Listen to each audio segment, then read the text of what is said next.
कभी सोचा है कि कुछ सबसे बड़े सवालों के जवाब सबसे अजीब, सबसे मामूली जगहों पर मिल सकते हैं? क्या हो अगर मैं कहूं कि हमारी सबसे बड़ी मुश्किलों का हल शायद हमारे सिर के ठीक ऊपर उड़ रहा हो? हाँ, मुझे मालूम है, सुनने में थोड़ा अजीब लग रहा होगा, है ना? एक कबूतर। लेकिन चलिए, इस विचार के साथ आगे बढ़ते हैं और देखते हैं कि यह हमें कहाँ ले जाता है। तो चलिए शुरुआत करते हैं एक ऐसे जीव से जिसे हम रोज देखते हैं, लेकिन शायद ही कभी उस पर ध्यान देते हैं। अक्सर हम इन्हें कैसे देखते हैं? शहरों में बस एक आम पक्षी, है ना? लेकिन सच तो ये है कि ये आम सा दिखने वाला कबूतर, इसके पास कुछ ऐसी काबिलियत हैं जो हमारी सोच से भी परे हैं। जरा इस नंबर को देखिए, 1800 किलोमीटर। पता है ये कितना होता है? ये दिल्ली से चेन्नई जितना फासला है। अब सोचिए, बिना किसी गूगल मैप्स, बिना किसी जीपीएस के इतनी दूर से अपने घर का रास्ता ढूंढना कबूतर ये कर सकता है। ये तो किसी जादू जैसा लगता है ना। और इनकी नज़र करीब करीब 340 डिग्री, मतलब ये अपने चारों तरफ लगभग पूरा का पूरा एक साथ देख सकते हैं। सोचिए, एक ऐसी नज़र जो आपको हर खतरे से पहले ही आगाह कर दे। हम तो इसकी कल्पना भी नहीं कर सकते। और रफ्तार 125 किलोमीटर प्रति घंटा। ये कई शिकारी परिंदों से भी तेज है। ये हवा में तैरते नहीं है, ये हवा को चीरते हुए निकलते हैं। सच कहूं तो बायोलॉजिकल इंजीनियरिंग का एक जीता जागता नमूना। और रुकिए, बात यहीं खत्म नहीं होती। इनकी सुपर सेंसेस हमारी समझ से बिल्कुल बाहर हैं। ये अल्ट्रावायलेट लाइट देख सकते हैं, ऐसी फ्रीक्वेंसीज की आवाज़ें सुन सकते हैं जो हमारे लिए तो हैं ही नहीं। और तो और ये हवा के दबाव में होने वाले छोटे से छोटे बदलाव को भी महसूस कर लेते हैं। तो सवाल ये है कि आखिर ये करते कैसे हैं ये सब? ये कमाल के नेविगेशनल करतब, ये होते कैसे हैं? साइंटिस्ट के पास कुछ बहुत ही दिलचस्प थियरीज हैं। एक है सोलर कंपास, मतलब वो सूरज की पोजीशन देखकर रास्ता पता लगा लेते हैं। दूसरा है स्मेल मैपिंग, जिसमें वो हवा में मौजूद अलग अलग खुशबुओं से अपने दिमाग में एक पूरा का पूरा नक्शा बना लेते हैं। और तीसरा, जो मुझे सबसे ज्यादा हैरान करता है, वो है मैग्नेटिक सेंस। वो धरती के इनविजिबल मैग्नेटिक फील्ड को महसूस कर सकते हैं, बिल्कुल एक जिंदा कंपास की तरह। जरा इस बात को गहराई से सोचिए। उनके दिमाग में दुनिया का एक 3D मैप पहले से बना हुआ है। उन्हें किसी से पूछने की जरूरत नहीं, वो बस जानते हैं कि घर किस तरफ है। ये कमाल है। और यहीं से कहानी एक बड़ा मोड़ लेती है।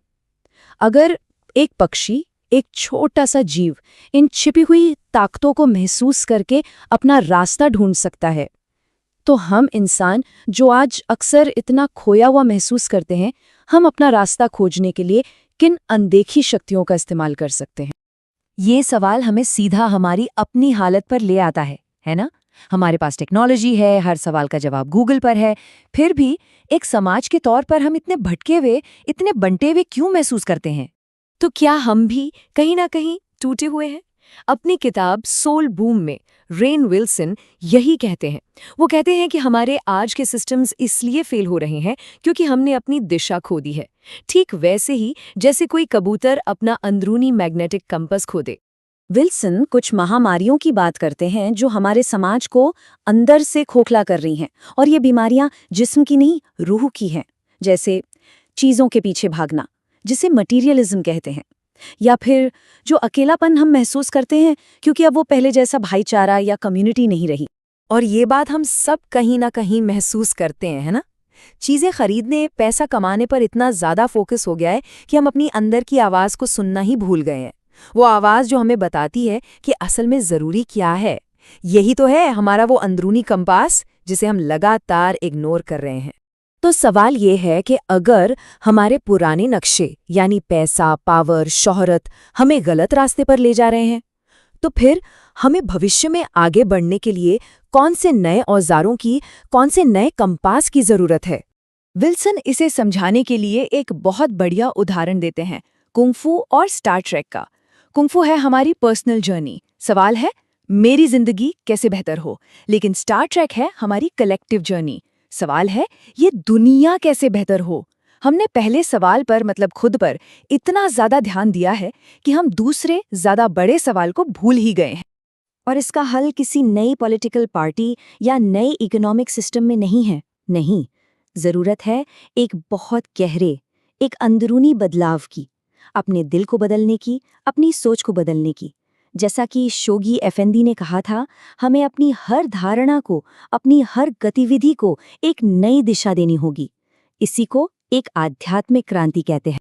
मतलब हमें अपना फोकस बदलना होगा, कंपटीशन और लड़ाई झगड़े से हटकर करुणा, एकता और एक दूसरे का साथ देने पर ध्यान देना होगा।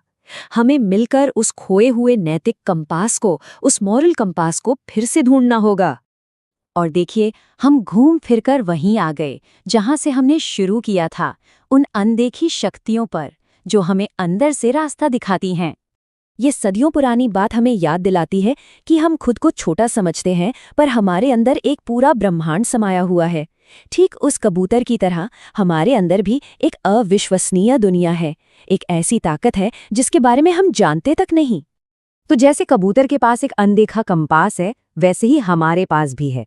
हमारा कंपास मैग्नेटिक नहीं है, हमारा कंपास है करुणा, एक दूसरे से जुड़ाव और एक साथ मिलकर कुछ अच्छा करने का जज्बा। हमारी सबसे बड़ी मुश्किलों का हल कहीं बाहर नहीं, वो हमारे अंदर ही छिपा है। तो आखिरी सवाल यही है, हमारा ट्रू नॉर्थ क्या है? हमारा असली मकसद क्या है? हम एक साथ मिलकर किस दिशा में जाना चाहते हैं? क्योंकि इस सवाल का जवाब सिर्फ हमारी जिंदगी नहीं, बल्कि शायद पूरी इंसानियत का भविष्य तय करेगा।